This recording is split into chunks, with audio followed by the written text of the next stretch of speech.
Donald Trump has been elusive about his official stance on abortion rights. However, a recent New York Times article reported that while in private, he's spoken in favor of a 16-week abortion ban. And according to an anonymous source who has direct knowledge of the conversation, Trump actually said that this is the one reason why he chose that number. Know what I like about 16? It's even. It's 4 months. And that is how he's making decisions about how he will govern women's reproductive rights. Is just, I like that number. It's 4, it's perfect, it's even, it's a perfect number. And that is the country that we are residing in. But apparently, he's pretty adamant about leaving exceptions open for cases of rape, incest, and to save the life of the mother. From that New York Times article, when discussing prospective vice presidential candidates, Trump often asks whether they are okay on abortion. He is instantly dismissive when he hears that a Republican doesn't support the 3 exceptions. He tells advisors that Republicans will keep losing elections with that position. And you know what? He's probably right about that.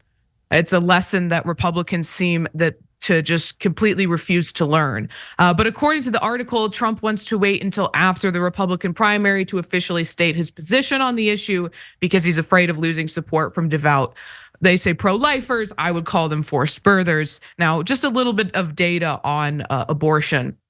Nearly 94% of abortions happen before 13 weeks in pregnancy, according to data collected by the CDC. Nor is such a ban grounded in medical research. Even 15 weeks falls before the point when significant screens take place in a pregnancy to examine the fetus for rare but potentially fatal conditions. An AP/NORC poll released in July 2023, a year after Roe was overturned, showed a slim majority disapprove of a ban after 15 weeks of pregnancy. In the survey, Democrats mostly supported such a measure and Republicans mostly opposed it. Now, we're not sure yet, or it's unclear how Donald Trump is going to message on abortion going forward. But one thing we can be sure of is that Democrats are going to continue to hammer him on the topic. Now, earlier this week, Joe Biden posted a video on his Twitter page captioned, "I had the chance to meet with Amanda, a woman who nearly lost her life due to Texas's abortion ban. What she went through was barbaric and it's Donald Trump's fault." Now, here is that video.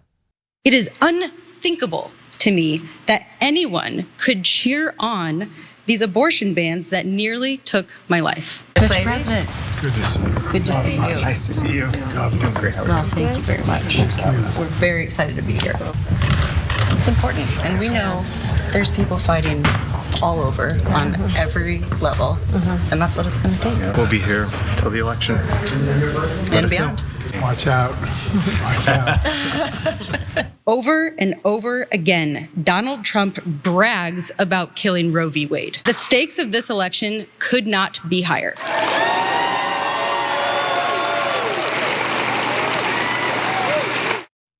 Now, I think that abortion messaging is going to be strong for the Democrats in this up ahead election, and they should message on it.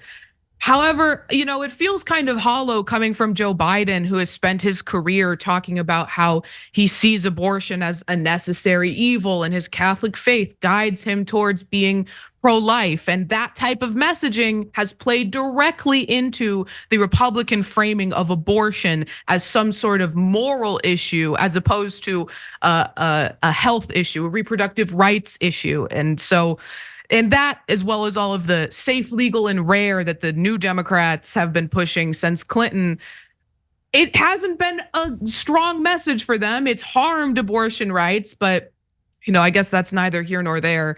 And I do want to just say this also, because some people might hear 16 weeks, 4 months and think, well, that's not that restrictive. And as I said earlier, almost all abortions take place before that. But for me, it's important to not have restrictions placed on abortion, even if it seems like it's, reasonable. Because once you put restrictions on abortion, then the people who are in those exception cases, rape, incest, and particularly life of the mother, are going to have, instead of having a conversation between them and their doctor, now you're putting a lawyer into that. Now they have to debate whether or not that woman is sufficiently dying to receive this. And it also limits the amount of abortion providers in areas around the country. So people who need abortions aren't even able to access them. That's my opinion, Jackson. I'm interested to hear what you think of this story. Well, we just had another Democratic victory up here in the New York where George Santos was. Sweet Susie Swayze, I don't remember how to exactly say his last name, but he just won. And what we're seeing over and over and over again, especially since the reversal of Roe v. Wade, now again, Donald Trump v. Biden, that's another issue entirely. But down ballot, Democrats are consistently winning off of this. This more so than anything else. Republicans have a lot of other issues when you look at policy, like their refusal to do anything about gun violence, not being on board with, like Social Security, welfare programs. But more so than anything else, the biggest issue with Roe is that, like, you can't quickly reverse what they did in the Supreme Court. These 6-week bans that all these states are continuing to push. And just in and of itself, it's never sexy to talk about. Like, there's no way for a Republican to talk about wanting to set a middle ground, because Roe was the middle ground. Like, this is one of those things, and I've said this on this network many times. It's, the pro-life movement should have remained a carrot dangling in front of the donkey's face. They never should have actually got that carrot. Because now what are you really going to do except keep losing elections? We still haven't had enough time for a lot of metadata to be collected, but already we're seeing, since the reversal of Roe, tens of thousands of unwanted pregnancies, unwanted births, which is just adding to poverty, blah, blah, blah. We already know all of that. But at the end of the day, this is a losing issue. There's no positive way for Republicans to talk about it. And it would be best for Donald Trump to not even mention it. But how can he not mention it? How can any Republican not mention it? So good news for progressives, I guess, ultimately, but bad news for the country for all the collateral damage that it's causing. Yeah, he sees this as like him being reasonable or whatever. All I see this as, another restriction.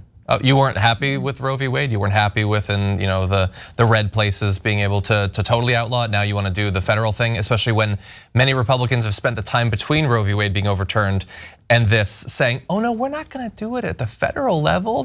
We're doing states' rights. We're just doing that. And now all of a sudden it's coming at 16 weeks. And as you say, some people might see that as a reasonable point. I see it as their starting point. After all, at the state level, back before the destruction of Roe v. Wade, they didn't start with 6 weeks or whatever.